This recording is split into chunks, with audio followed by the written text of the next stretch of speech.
Kızıldağ'dan akar azgın selleri. Ne güzeldir bayır ucak elleri. Fırılluktan eser serin yerleri. Ne güzeldir bayır bucak elleri.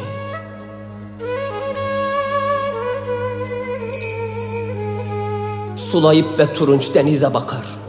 Gürcistan'da bülbül ötüşüp şakar. Güzeller başına hep reyhan takar. Ne güzeldir bayır bucak elleri.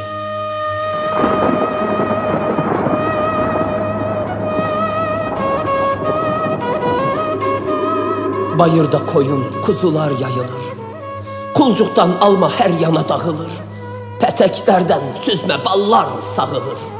Ne güzeldir bayır bucak elleri, bucak.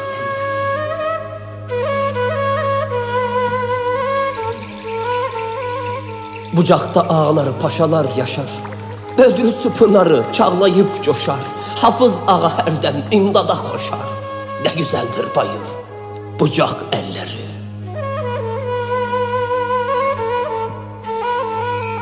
Dağları karaca çam ile meşe. Havası insana veriyor neşe. Selamlar söyleyin hep dosta eşe.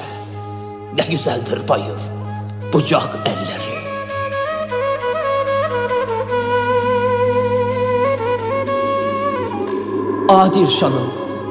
Adil şanım över bayır bucağı.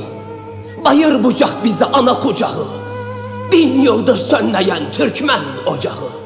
Ne güzeldir bayır bucak elleri, bucak elleri.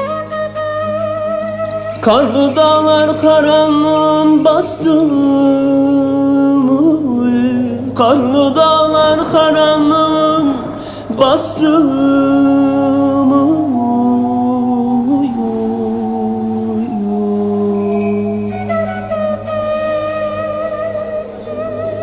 Kahpe felek ayrılığın vakti mi?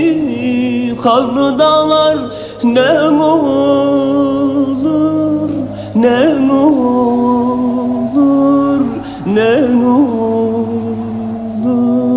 ne olur.